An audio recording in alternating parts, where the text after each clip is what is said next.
Millionaire alien mom dropped her plate after seeing her paralyzed daughter walk. Thanks to Jacob Matthews stood at the imposing gates of the Thalia estate, clutching his employment contract and wondering what the hell he'd gotten himself into.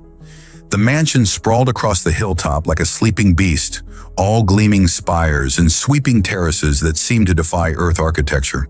But then again, this wasn't an Earth family. "You must be the new house assistant," said a voice from the intercom. The gates swung open with a soft hum. "Lady Asara is expecting you." Jacob straightened his shoulders and walked up the curved driveway. At 32, he'd bounced between jobs in biotech research and physical therapy before his funding got cut. When the employment agency had called with this position, live-in assistant for a wealthy alien widow, he'd almost laughed. But the salary had wiped the smile right off his face.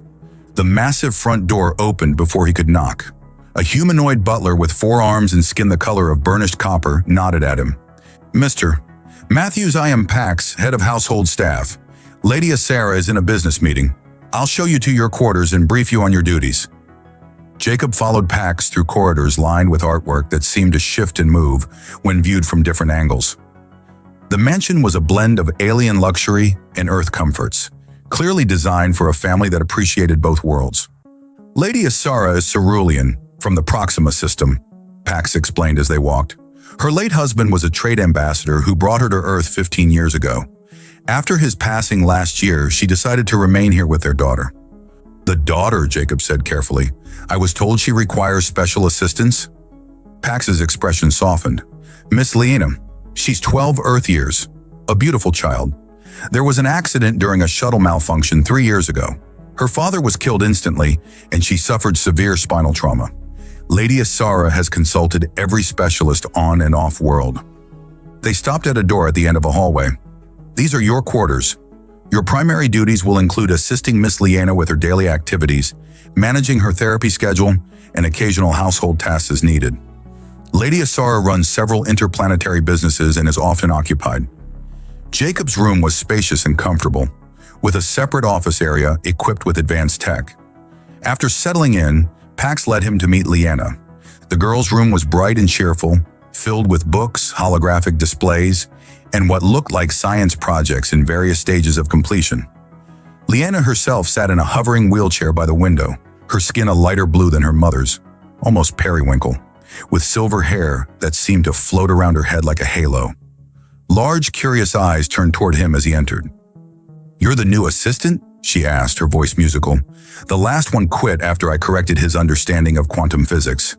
Jacob couldn't help but smile. "I'm Jacob Matthews, and I'm pretty sure my understanding of quantum physics could use some correction." Liena's serious expression broke into a grin. "I like you already. Can you help me with my exoskeleton fitting? The medical technicians adjusted it yesterday, but it's still not calibrated properly." Jacob crossed the room and examined the lightweight frame beside her wheelchair. It was cutting-edge tech, but something about the neural interface looked off. "Who designed this?" he asked, frowning. "The best doctors on 3 planets," came a melodic voice from the doorway.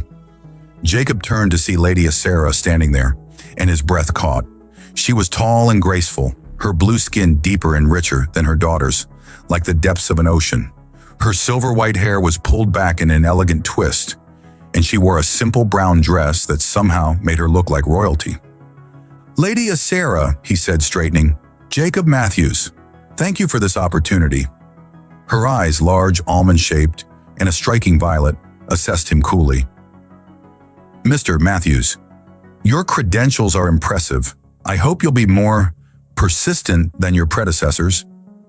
"Mom," Liena said with a sigh, "you scared the others away." A flicker of a smile crossed Asara's face. "Nonsense. They simply weren't qualified." She turned back to Jacob. "Dinner is at 7. Liena will show you her routine." After she left, Liena rolled her eyes. "She's not always so formal. She's just protective." Jacob nodded, turning his attention back to the exoskeleton. "May I?" he asked, gesturing to the device. "Please, it's supposed to help me stand, but the neural interface keeps misfiring." As Jacob examined the equipment more closely, his mind was already racing with modifications. His background in neurobiology hadn't been mentioned in his resume. It was part of his unfinished doctorate. but he could see immediately what was wrong with the design.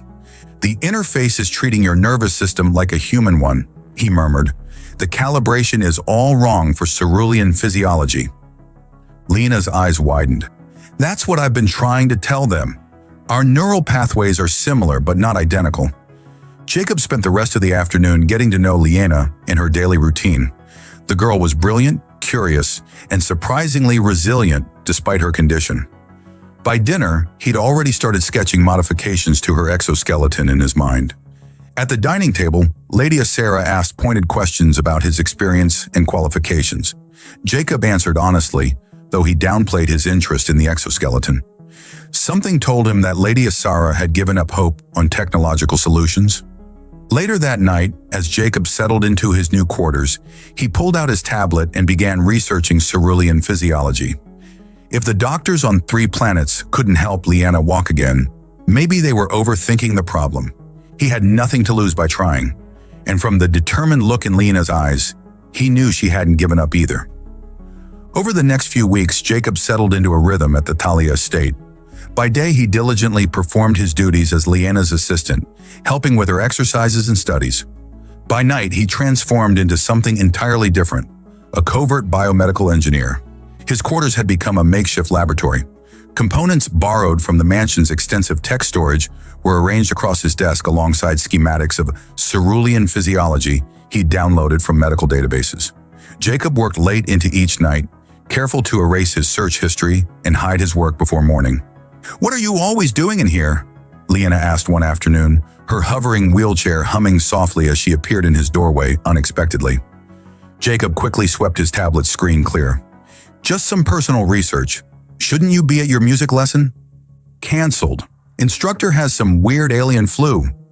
Lena maneuvered closer, her curious eyes scanning his desk. "That looks like neural interface wiring. Are you building something?" Jacob hesitated. He hadn't planned to involve Lena yet, but her brilliant mind could be an asset. Plus, he needed information about cerulean physiology that wasn't available in public databases. "Can you keep a secret?" he asked finally. Her face lit up. "From Mom?" "Absolutely." He showed her the preliminary designs for the exoskeleton, explaining his theory about why the previous models had failed. "They're treating your nervous system like a human one, but cerulean neural pathways transmit signals differently. I think I can modify this interface to speak your language, so to speak." Lena's eyes widened. "You're trying to make me walk again?" "I'm trying," Jacob emphasized. "No promises, but yes, that's the goal." The girl was quiet for a long moment, then whispered, "Mom's given up, you know. She doesn't think anything will work anymore." "That's why this stays between us," Jacob said gently. "No point getting her hopes up until we know it works." Lena nodded solemnly, then a mischievous smile spread across her face. "I have something that might help you understand Mom better." That evening, Lena accidentally knocked over a decorative box in her room while Jacob was helping her organize books, spilling several leather-bound journals onto the floor. "Oops," she said, not sounding sorry at all. Jacob bent to help gather them. "What are these?" "Mom's journals," Lena said quietly. "She doesn't know I have them. After Dad died and I got hurt, she started writing everything down because she said her heart was too full to keep it all inside." Jacob immediately tried to hand them back. "Lena, these are private. We shouldn't—" "I'm not saying read all of them," she interrupted, her large eyes pleading. "Just maybe the one from last month? She seems so sad all the time, and I thought if you understood her better, maybe you could help make her happy again."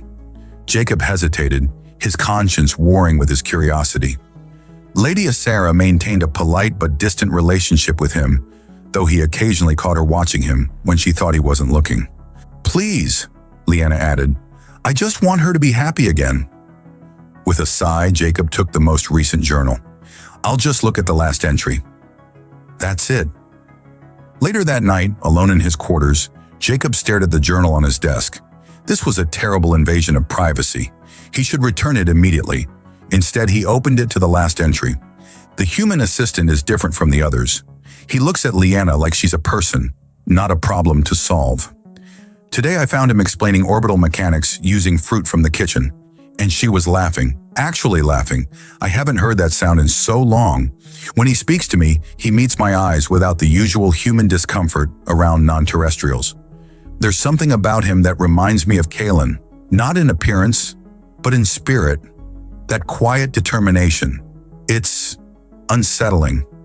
I find myself noticing things I shouldn't. The way his muscles move beneath his shirt when he helps Leanna with her exercises. How his eyes crinkle when he smiles. These thoughts are inappropriate and unprofessional. I am his employer, and Leanna needs stability, not complications. Jacob closed the journal, his heart racing. He'd noticed Lady Sarah too. How could he not? Her grace, her fierce devotion to her daughter, even her formal reserve had begun to fascinate him. But he'd never imagined she might feel the same pull. He set the journal aside and returned to his secret project with renewed determination. The standard models treated the nervous system as a simple electrical circuit, but cerulean physiology incorporated something closer to bioluminescent pathways. His modifications were promising, but he needed more specialized components. The next morning at breakfast, Lady Sarah reviewed her schedule with Pax, while Jacob helped Leanna with her meal. "I'll be in meetings off-world until late tonight," Sarah announced. "The Proxima trade negotiations are at a critical stage." "We'll be fine, Mom," Lena assured her. "Jacob's going to help me with my science project today." Asara's violet eyes met Jacob's briefly. "Thank you for your dedication, Mr. Matthews. Lena seems happier since your arrival." "She's an extraordinary kid," Jacob replied honestly. "It's my pleasure." Something flickered in Asara's expression. Warmth, perhaps, or gratitude, before her professional mask slipped back into place. "Pax will handle any household matters in my absence." After she departed in her private shuttle, Lena turned to Jacob with excitement. "This is perfect. We have all day to work on the exoskeleton." Jacob smiled at her enthusiasm. "First, your actual studies. Then, if there's time, we'll run some tests." As they worked through Leanna's lessons, Jacob found himself thinking about Asara's journal entry.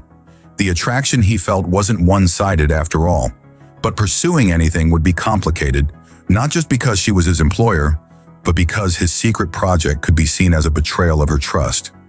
Still, when he looked at Leanna's hopeful face as they began testing neural response patterns that afternoon, he knew he couldn't stop now. If there was even a chance he could help her walk again, he had to try, for Lena's sake, and maybe, just maybe, to see Asara truly smile for the first time since he'd arrived. Jacob was putting the finishing touches on his latest exoskeleton modifications when the message from Pax arrived on his tablet. "Lady Asara requests your presence for dinner in the private dining room at 8 p.m. Formal attire required." He stared at the screen, pulse quickening. The private dining room was reserved for Asara's most important business associates or personal guests. In the 2 months he'd worked at the estate, he'd never been invited there. "She's on to us," Leanna declared dramatically when he showed her the message. They'd narrowly avoided discovery that afternoon when Asara had returned early from her business trip, forcing them to hastily hide their prototype under a blanket. "Maybe she just wants to discuss your progress," Jacob suggested, though he didn't entirely believe it himself. Leanna rolled her eyes. "Mom doesn't need the private dining room for that. She's either going to fire you or..." The girl's expression turned sly. "Or she has other intentions." "Leanna!" Jacob felt his face flush. "What?" "I'm 12, not stupid. She looks at you the way characters in romance holovids look at each other." Leanna spun her wheelchair in a small circle. "Besides, ceruleans are much more practical about attraction than humans. We don't waste time with your complicated courtship rituals." Jacob raised an eyebrow. "And what would you know about courtship rituals?" "I read," she said primly, "and Mom's journals are very educational." At precisely 8 p.m., Jacob arrived at the private dining room wearing the formal attire Pax had delivered to his quarters. A tailored suit that fit him perfectly, though he couldn't recall ever being measured for it. The room was intimate, lit by floating orbs that cast a warm glow over the small table set for two. Floor-to-ceiling windows revealed a breathtaking view of the valley below and the distant city lights. Asara stood by the windows, her back to him, wearing a flowing dress the color of Earth's oceans at twilight. Her silver-white hair cascaded freely down her back instead of being pulled into its usual elegant twist. "You requested my presence, Lady Asera," Jacob said formally. She turned and the sight of her nearly stole his breath. The dress shimmered with her movements, clinging to her graceful form before flowing to the floor. "Jacob," she said using his first name, "thank you for joining me. And please, when we're alone, it's just Asera." She gestured to the table where an array of dishes, some recognizably Earth cuisine, others clearly cerulean, awaited them. A bottle of the iridescent blue star wine he'd seen in her office sat chilling beside two glasses. As they ate, Ezra asked pointed questions about his background, his education, his previous work. Jacob answered truthfully, though carefully avoiding any mention of his current project with Liana. "You know," she said, refilling his glass with star wine, "your resume didn't mention your expertise in neurobiology or exoskeleton design." Jacob nearly choked on his drink. It wasn't relevant to the position." "Wasn't it?" Her violet eyes held his, unblinking. "A house assistant for a paralyzed child with extensive nerve damage?" "I didn't want to give the impression I was looking to experiment," he admitted. "Most people are uncomfortable with researchers who've had their funding cut." Asera nodded slowly. "And yet you and Liana have been spending an unusual amount of time in your quarters recently. Working on her science project, I believe?" Jacob set down his glass, heart hammering. "Asera, I'm not angry, Jacob," she interrupted, her voice softening. "I'm curious. Liana seems happier than I've seen her in years, more hopeful. Whatever you're doing, it's having a positive effect." Relief washed over him, followed quickly by guilt. "I should have been more transparent with you." "Yes, you should have." She rose from her chair and moved to stand beside the windows again. "Ceruleans value honesty above most other virtues, but we also value results." Jacob joined her at the window, close enough to catch the subtle, intoxicating scent that seemed uniquely hers, something like vanilla and starlight, if starlight had a scent. "I've been developing a modified neural interface," he confessed. "The existing models treat cerulean physiology like human physiology with minor adjustments. But your neural pathways are fundamentally different. They're more luminescent, reactive to emotional states as well as electrical impulses." Asera turned to face him, surprise evident in her expression. "You determined this on your own?"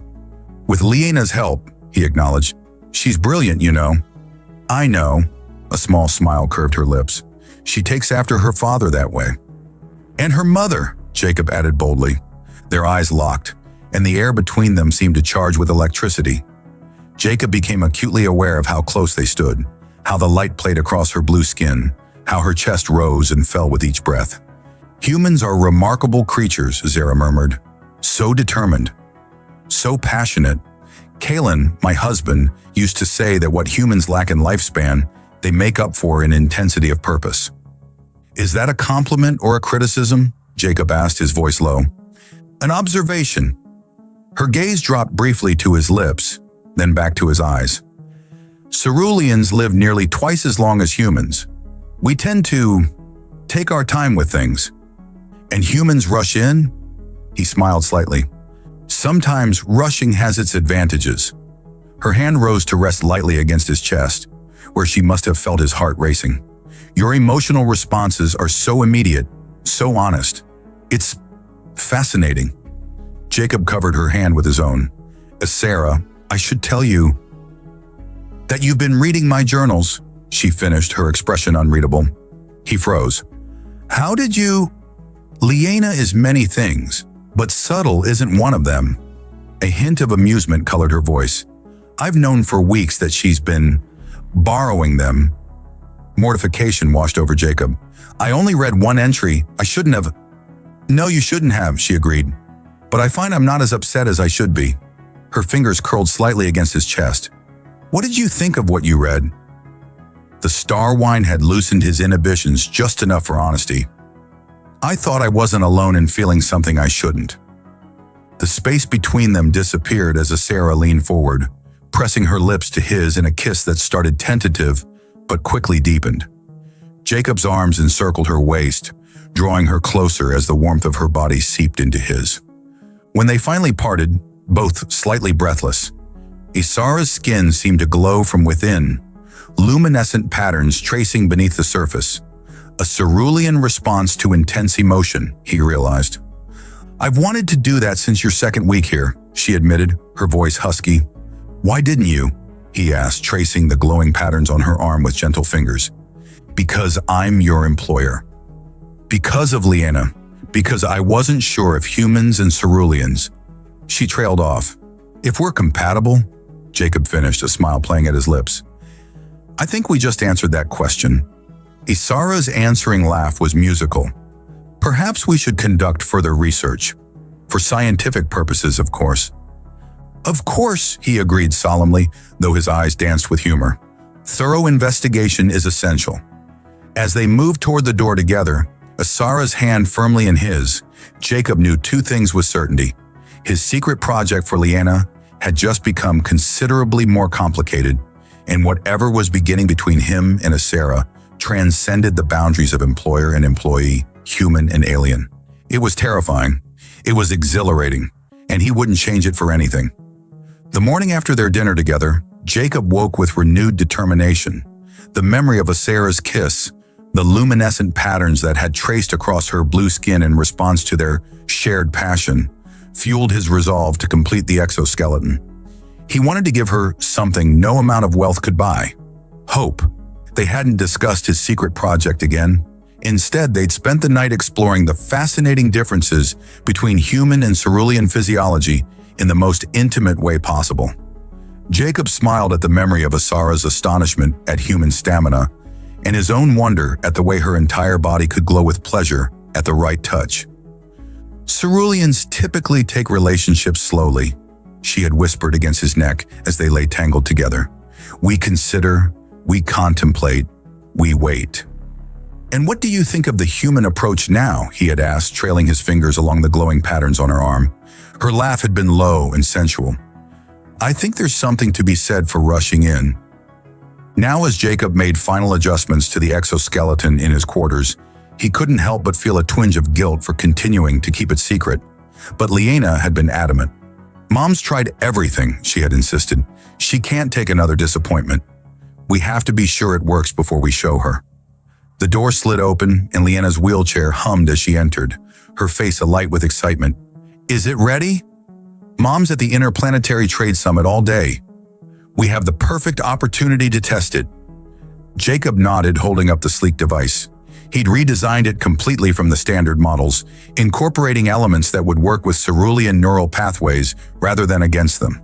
The interface now responded to the same bioluminescent signals that caused Isara's skin to glow with emotion. It's ready, he confirmed. But Liana, I need you to understand, this is still experimental. It might not work perfectly the first time. I know, she said solemnly, but we have to try. They moved to the mansion's medical suite, which Jacob had secretly prepared earlier that morning. Liana transferred from her wheelchair to the examination table with practiced ease, her eyes never leaving the exoskeleton. It's so much smaller than the others, she observed as Jacob began attaching the components to her legs and lower back. The others were trying to override your nervous system, he explained. This one works with it instead. The neural interface is calibrated specifically to cerulean physiology. As he worked, Jacob explained each component. The girl listened intently, asking surprisingly sophisticated questions about the technology. Her intelligence reminded him so much of Isara that it made his chest ache with affection for them both. Okay, he said finally, stepping back. The system is online. Can you feel anything? Liana's brow furrowed in concentration. It's warm, and there's a sort of tingling where the nodes connect to my spine. Good. That means the interface is establishing connection with your neural pathways. Jacob checked the readings on his tablet. Now, I want you to think about moving your right foot. Don't try to actually move it yet. Just think about the movement. Liana nodded, her face a mask of concentration. On the tablet, Jacob watched as neural signals began flowing through the interface. The exoskeleton's indicators shifted from red to yellow. It's working, he breathed. The signals are getting through. I can feel it, Liana whispered, her voice trembling with emotion. It's like my legs are waking up from a long sleep. Let's try something simple. Think about flexing your toes. To both their amazement, Liana's toes moved slightly. The girl gasped, tears springing to her eyes. I did it! Jacob, I did it! Encouraged, they spent the next hour working through basic movements, ankle rotations, knee bends, small lifts. Each success brought more confidence, more tears of joy from Liana, more validation of Jacob's theory. I think we're ready to try standing, he said finally, but I'll support you the whole time. He helped Liana to the edge of the table, positioning himself in front of her with his hands ready to catch her if needed. Remember, the exoskeleton will help, but you need to guide it with your thoughts. Imagine standing up just like we practiced. Liana closed her eyes, her face serene with concentration. Slowly, the exoskeleton hummed to life, and her legs straightened. Jacob kept his hands hovering near her arms, but didn't touch her as she gradually rose to a standing position. Open your eyes, he said softly. Liana's eyes fluttered open, and she looked down in wonder at her own 2 feet supporting her weight. I'm standing, she whispered, then louder. I'm standing. You're doing it all yourself, Jacob told her, his own eyes misting. The exoskeleton is just helping translate your thoughts into movement. Can I try walking? Small steps, he cautioned. I'll be right here. With painstaking care, Liana lifted her right foot and moved it forward. Then the left. Right again. Left again. Each step became more confident than the last until she was walking slowly around the medical suite, Jacob hovering nearby but not touching her. It works, she kept saying, tears streaming down her face. It really works. They practiced for another hour until Liana was moving with relative ease, though still somewhat mechanically. By the time they finished, she could walk the length of the room and back with only minimal support. Mom comes home at 7, Liana said as Jacob helped her back into her wheelchair. They had decided she would use it until the big reveal to conserve her strength. I want to surprise her in the main hallway. I want to walk to her, Jacob. Are you sure? We could practice more first. I'm sure, she interrupted, her eyes shining with determination. I've waited 3 years to walk to my mother. I'm not waiting another day. Jacob couldn't argue with that. They spent the rest of the afternoon refining her movements and planning the surprise. As 7 o'clock approached, Jacob helped Liana into the exoskeleton one more time, concealing it beneath a long, flowing dress. Pax says she's just pulled into the driveway, he told her, checking his tablet. Are you ready? Liana nodded, her face a mixture of nervousness and excitement. I've been ready for 3 years. They positioned themselves in the main hallway, just out of sight of the entrance. Jacob stood beside Liana, ready to steady her if needed, but determined to let her accomplish this moment on her own. The front door opened. They heard Sarah's voice thanking the driver, the sound of her heels on the marble floor, the rustle of her clothing as she removed her coat. Liana! Jacob, she called. I've brought dinner from that Earth restaurant you both like. Liana squeezed Jacob's hand, then stepped forward into the hallway, standing on her own 2 feet. As Sarah rounded the corner, a large plate of food in her hands, her attention on balancing the various containers. She looked up, and the world seemed to stop. Her daughter, her paralyzed daughter, was standing. Not just standing, but taking a step forward. Then another. Mom, Liana said, her voice thick with emotion. Look at me. I can walk. The plate slipped from Sarah's fingers, crashing to the floor and shattering into pieces. Her violet eyes were wide with disbelief, her mouth open in shock. Liana, she whispered. How? Jacob stepped forward, his heart pounding as he watched the moment unfold. The moment that would change everything. How? Sarah whispered again, stepping over the shattered plate, her eyes never leaving her daughter. How is this possible? Liana took another tentative step forward, her face radiant with joy. Jacob made it for me. He understood what all those fancy doctors didn't. As Sarah's gaze shifted to Jacob, her expression a complex mixture of wonder, gratitude, and something darker. Hurt, perhaps, or betrayal. You did this behind my back? Her voice was carefully controlled, but Jacob could see the luminescent patterns beneath her skin pulsing with conflicting emotions. Mom, Liana protested. He did what no one else could. I can walk. I see that, Sarah said softly, kneeling to embrace her daughter. Tears streamed down her blue cheeks as she held Liana close. It's a miracle. She looked up at Jacob over Liana's shoulder. I need to understand why the secrecy. The celebration that followed was subdued. Pax ordered replacement food while Jacob explained the exoskeleton's function to Asara, who listened with scientific precision, asking detailed questions about the neural interface. Her technical knowledge surprised him. She understood concepts that had taken him years to master. After Leanna reluctantly went to bed, still wearing the exoskeleton beneath her nightclothes, "Just for tonight, Mom, please?" Asara led Jacob to her private study. "You lied to me," she said without preamble, pouring herself a glass of star wine, but not offering him any.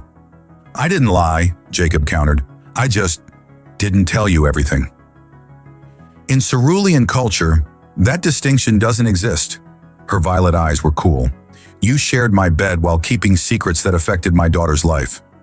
Jacob flinched. "I was afraid of giving you false hope. Leanna told me how many treatments had failed, how many experts had promised results and delivered nothing. So you decided what information I was entitled to? About my own daughter?" The luminescent patterns beneath her skin flared with anger. "I was wrong," Jacob admitted, "but my intentions were good. I wanted to be certain before I said anything." Asara sighed, her anger visibly ebbing. "Your intentions? Yes. Humans place such emphasis on intentions." She took a sip of her wine. "Ceruleans judge actions, not intentions. The outcome matters more than the motivation. And the outcome is that Leanna can walk," Jacob said gently. "Yes." A small smile finally curved her lips. "She can walk. You gave her back something I thought was lost forever." She set down her glass and moved closer to him. "For that, I am grateful beyond words. But you're still angry." "I'm adjusting my understanding of you." She reached out, tracing his jawline with cool fingers. "Humans are more complicated than I realized." Their conversation was interrupted by Pax appearing at the door. "Lady Asara, there's an urgent communication from Director Valen of the Cerulean Trade Commission."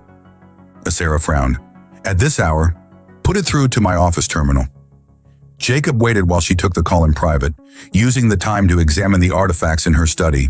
Most from Earth, he noticed. She collected human art, human literature. It seemed Asara had been fascinated by his species long before he arrived. When she returned, her expression was troubled. "That was unexpected. It seems news of Leanna's recovery has already spread. How is that possible?" "It just happened." "The household staff," she explained. "They're loyal, but news this significant." She shook her head. "Ceruleans value information exchange. It's considered a social good to share important developments." "And Leanna walking is definitely an important development," Jacob acknowledged. "More than you realize." Asara paced the room. "The neural interface you've developed, it could help thousands of Ceruleans with similar injuries. Our physiology makes conventional treatments ineffective, as you discovered." "That's wonderful," Jacob said, confused by her concern. "Isn't it?" "It would be, except for Norin Kallax." Her voice hardened on the name. "He's a rival businessman who's been trying to acquire my company for years. He specializes in medical technology and has invested millions in failed treatments similar to what you've created. If he learns the details of your design, he'll try to steal it," Jacob finished, understanding dawning. "Precisely. And Valen just informed me that Kallax has requested a meeting with me tomorrow, ostensibly about trade regulations, but the timing is suspicious." Jacob's protective instincts flared. "We need to secure the design, document everything." Asara nodded, but her attention seemed elsewhere. She moved to the window, staring out at the night sky. "There's something else. Something I've never told anyone, not even Leanna." Jacob joined her at the window, careful to maintain a respectful distance given her earlier anger. "What is it?" "The shuttle accident that killed Kaylin and paralyzed Leanna." Her voice faltered. "I never believed it was an accident. The investigation found evidence of tampering, but nothing conclusive enough to pursue charges." "You think Kallax was responsible?" Jacob asked, horrified. "I could never prove it, but the timing was suspicious. Kaylin had just developed a revolutionary propulsion system that would have made my company the dominant force in interstellar transport. After his death, the prototype mysteriously disappeared from our research facility." Jacob felt cold fury building inside him. "And now that Leanna can walk and you have access to another revolutionary technology?" Kallax might see history repeating itself, she finished. Only this time, the technology is literally walking around my house, attached to my daughter. The implications were clear. Lena wasn't just mobile again, she was potentially in danger. Jacob closed the distance between them, taking Asara's hands in his. I won't let anything happen to either of you. She looked up at him, vulnerability replacing her earlier anger. You're just one human against a cerulean with vast resources and no moral constraints. One human is all it takes sometimes, he said with quiet confidence. We're stubborn that way. A reluctant smile tugged at her lips. Yes, I've noticed that particular trait. Her fingers tightened around his. Jacob, I'm still upset about the secrecy, but I understand your reasoning better now. And I need you. Not just for the exoskeleton technology, but for this. For what might be coming. The admission clearly cost her pride. Ceruleans, he was learning, valued self-sufficiency almost as much as honesty. I'm not going anywhere, he promised, drawing her closer. We'll protect Liana together, and I'll never keep anything from you again. As she melted against him, the luminescent patterns beneath her skin began to pulse in a rhythm he now recognized as desire. Their lips met in a kiss that spoke of forgiveness, need, and something deeper that neither was ready to name. Later, tangled together in her bed, Isara traced patterns on his chest with glowing fingertips. Humans are remarkable, she murmured. So adaptable, so inventive. You see problems differently than we do. Is that a compliment? Jacob asked, smiling, as he recalled their similar conversation from nights before. It's an observation, she replied, echoing her previous answer, and perhaps a warning to Kallax. He has no idea what he's up against. Jacob pulled her closer, savoring the cool silk of her skin against his. Tomorrow would bring challenges, perhaps dangers, but tonight, in this moment, he had everything he never knew he wanted. A brilliant, beautiful alien woman in his arms, a remarkable child whose life he'd helped transform, and a purpose that transcended his wildest dreams. Humanity, with all its flaws and strengths, had something to offer the stars after all.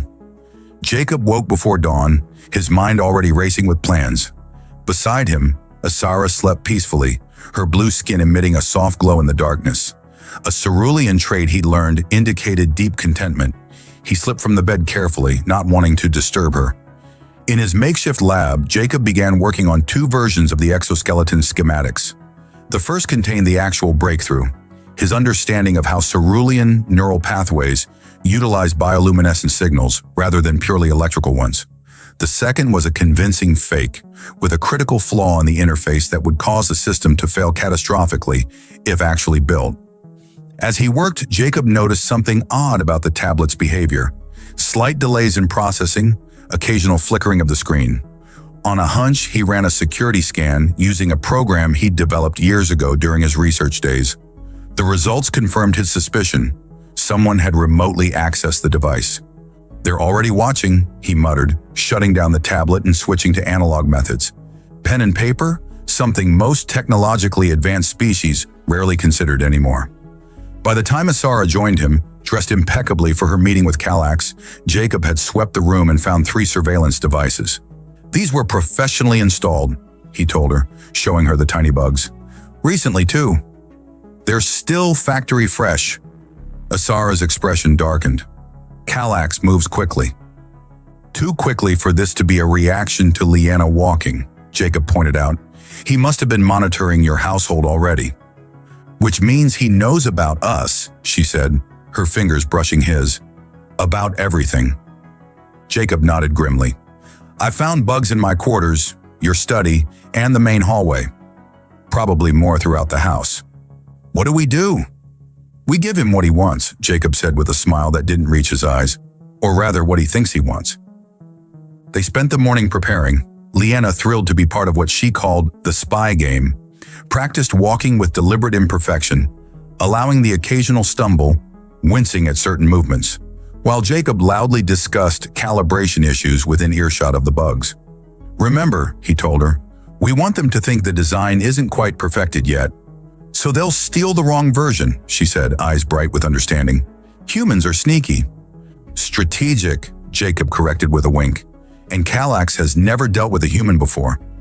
Meanwhile, Jacob had contacted his former research colleagues on Earth using Pax's secure communication channel, which ran on an isolated system separate from the mansion's main network.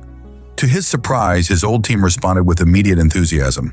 Cerulean neural interface technology? Are you kidding? We're in!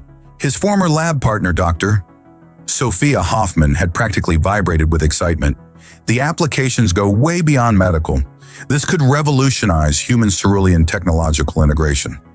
By noon, when Kallax's shuttle landed on the estate's private pad, Jacob had distributed the fake schematics throughout his digital files, while the real ones were safely transmitted to Earth along with a provisional patent application listing both him and Asara as inventors. Norin Kallax was everything Jacob expected in a villain. Tall even for a cerulean, with midnight blue skin and cold eyes that evaluated everything in terms of profit. He brought with him 4 associates, who he introduced as regulatory specialists. "Lady Asara," Kallax said smoothly, bowing with practiced elegance, "thank you for accommodating this unexpected visit. News of your daughter's miraculous recovery has reached the highest levels of the Trade Commission." "Has it?" Asara replied coolly. "I wasn't aware my daughter's medical condition was of regulatory interest." "Any breakthrough technology requires proper certification," Kallax said, his gaze sliding to Jacob, "especially when developed by unofficial sources." Jacob stepped forward, extending his hand in the human gesture of greeting. "Jacob Matthews, house assistant and, apparently, medical innovator." Kallax ignored the outstretched hand. "Yes, quite remarkable for someone with no formal cerulean medical training to succeed where our finest minds have failed." "Sometimes an outsider's perspective is exactly what's needed," Jacob replied pleasantly. "Human ingenuity and all that." One of Kallax's specialists, a nervous-looking cerulean with specialized scanning equipment, spoke up.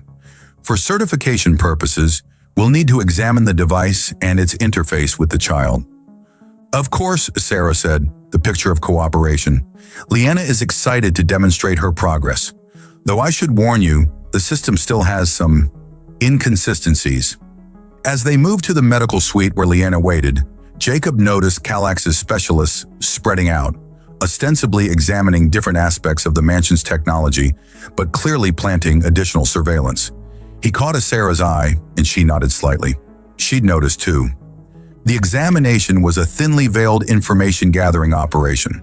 The specialists asked pointed questions about the neural interface, the materials used, the calibration process.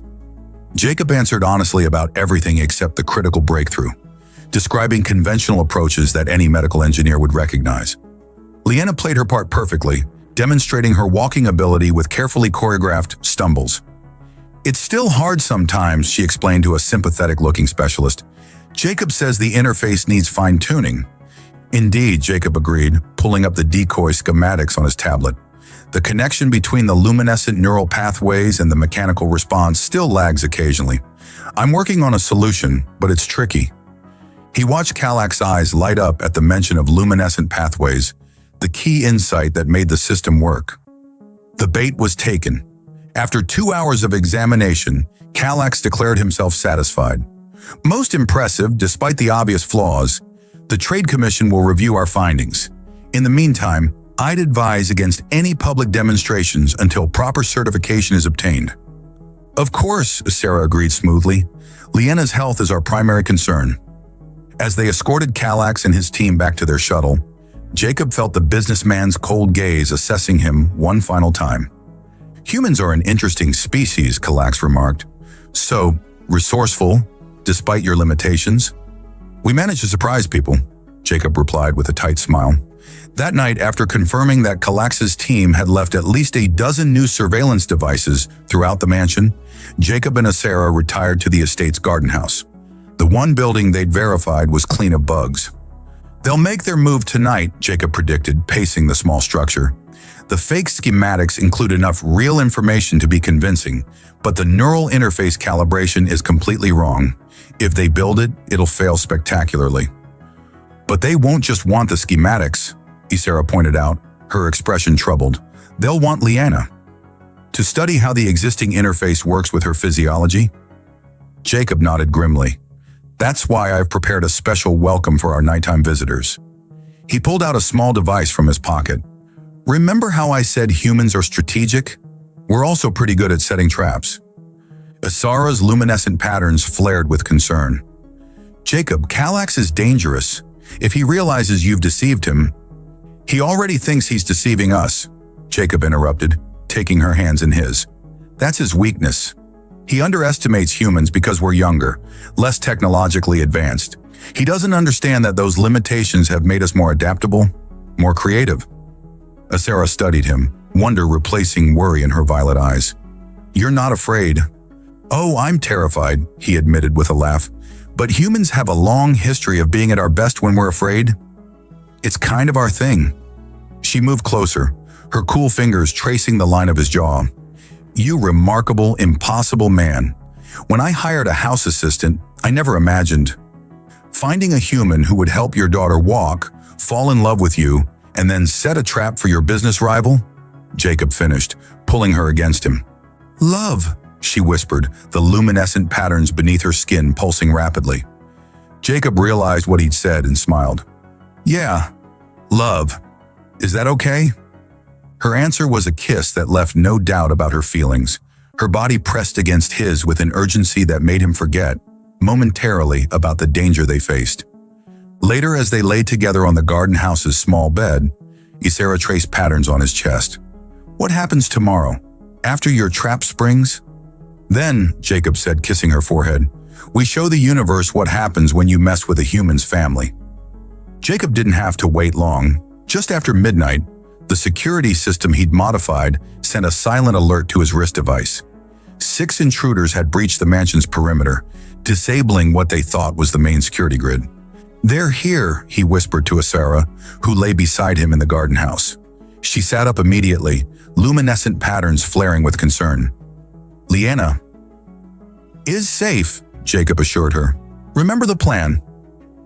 Earlier that evening, they had moved Liana to a secure room adjacent to Asara's office, equipped with a one-way force field, standard technology, and high-security cerulean homes. More importantly, they had placed a decoy in Liana's bed, a sophisticated holographic projection that would fool the intruders long enough for Jacob's trap to spring. They watched on a secure tablet as Kallax's team, professional infiltrators by their movements, made their way through the mansion with practiced efficiency. When they reached Liana's room, 2 of them entered while the others stood guard. Now, Jacob said, activating the device in his hand.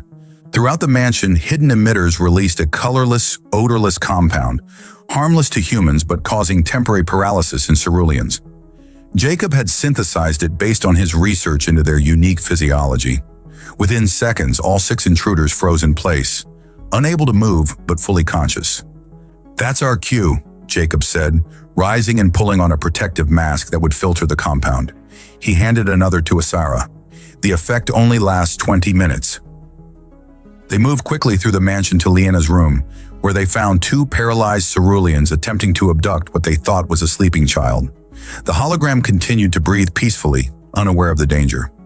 Facial recognition confirms they're Kallax Industries security personnel, Asara said, checking her device. This is all the evidence we need. Jacob nodded. Almost. We still need the big fish. As if on cue, his tablet alerted him to another approaching vehicle, a luxury shuttle landing on the private pad. Right on schedule, Kallax is coming to oversee the operation personally. Are the authorities in position? Asara asked, her voice tight with anticipation. Earth Embassy's security team is on the west perimeter. Cerulean Trade Commission enforcers are on the east. They're waiting for my signal. They returned to the garden house, watching as Norin Kallax himself entered the mansion, flanked by 2 more security personnel. The businessman's confident stride faltered when he discovered his advance team paralyzed in various positions throughout the house. What is this? They heard him demand through the surveillance feed. Report! Someone report! Jacob activated his communication device. Now! Within moments, the mansion was flooded with light as both human and cerulean authorities converged on the property. Jacob and Asara emerged from the garden house to find Kallax and his remaining guards being restrained by Trade Commission enforcers. This is outrageous, Kallax was shouting. I was invited here for a follow-up inspection. At midnight, Jacob asked pleasantly, approaching with Asara at his side. With a kidnapping team? Director Valen of the Trade Commission stepped forward, his expression grave. Norin Kalax, you are detained pending investigation of attempted kidnapping, corporate espionage, and... He glanced at a datapad. Possible connection to the sabotage of Shuttle KT-479 3 years ago. Kalax's midnight blue skin paled. That's absurd. You have no evidence. Actually, interrupted a human woman stepping forward, we have quite a bit. Dr. Sophia Hoffman, Jacob's former research partner, held up a data crystal. While your team was busy trying to steal Mr. Matthews' current work, we were accessing your company's secure archives with a warrant from both Earth and Cerulean authorities. Impossible, Kalax sputtered. Those files are encrypted beyond. Human encryption specialists, Jacob explained with a shrug, were particularly motivated when children are involved. As Kalax was led away, still protesting, Lena emerged from the house, walking confidently in her exoskeleton. She ran to Jacob and Asara, throwing her arms around them both. Did we win? She asked, her eyes bright with excitement. We did, Asara confirmed, holding her daughter close. Thanks to Jacob. Thanks to all of us, Jacob corrected, embracing his newfound family. The aftermath unfolded over the following weeks with surprising speed. Evidence recovered from Kalax's archives definitively linked him to the shuttle sabotage that had killed Callan and paralyzed Liena. The businessman faced multiple life sentences on Cerulean Prime, his empire dismantled and assets frozen. Meanwhile, Jacob's exoskeleton design, now properly patented under both his and Asara's names, became the foundation for a groundbreaking joint venture between Earth and Cerulean medical institutions. The technology that had given Liena back her mobility would soon help thousands of similarly injured Ceruleans across the galaxy. 1 month after Kalax's arrest, Jacob stood on the mansion's terrace, watching Liena practice dance steps in the garden below. Her movements were becoming more natural each day as the neural interface adapted to her unique patterns. She wants to perform at the Cerulean Spring Festival, Asara said, joining him at the railing, a dance to honor her father's memory. She'll be ready, Jacob assured her, slipping an arm around her waist.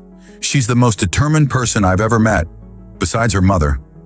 Ezra leaned into him, her skin warming against his. The Interspecies Medical Board approved our proposal this morning. The Matthews-Thalia neural interface will begin clinical trials next month. Matthews-Thalia, Jacob repeated, savoring the sound of their names joined together. I like it. I thought you might. She turned to face him, violet eyes serious. There's something else we need to discuss. Something important about Cerulean customs. Jacob raised an eyebrow. More cultural differences I should know about? In a way, her luminescent patterns formed intricate designs he'd never seen before. Nervousness, perhaps? When a Cerulean chooses a life partner from another species, tradition requires a formal bonding ceremony before the High Council. Jacob's heart skipped. Are you proposing to me? Is that the human term? Then yes, I suppose I am. A smile played at her lips. Unless you find the idea of being permanently bonded to an alien millionaire and her formerly paralyzed daughter too daunting. Jacob laughed, pulling her close. Daunting is what humans do best. It's kind of our specialty. Their kiss was interrupted by Liena's voice from the garden. Finally. Does this mean Jacob is officially my dad now? They broke apart, laughing, to find Liena standing below them with her hands on her hips, looking thoroughly pleased with herself. If he wants to be, Asara called back. Nothing would make me prouder, Jacob answered, his voice thick with emotion. Later that night, as Asara slept beside him, Jacob reflected on the strange path that had led him here. 6 months ago, he'd been a failed researcher with dwindling prospects, taking a job as a house assistant out of desperation. Now he was about to become part of a Cerulean family, the co-founder of a revolutionary medical technology company, and, most importantly, a father to a remarkable young girl who had taught him as much as he taught her. He thought of that pivotal moment when Asara had dropped her plate in shock, seeing her daughter walk for the first time in years. It had changed everything, not just for Liena, but for all of them. Jacob Matthews, ordinary human, had done what the finest Cerulean medical minds couldn't, not because he was smarter or more advanced, but because he approached problems differently. Because humans, for all their limitations and flaws, possessed an ingenuity born from millennia of overcoming obstacles. As he drifted toward sleep, Jacob smiled. Sometimes all the universe needed was one determined human with the right idea at the right time. Humanity for the win.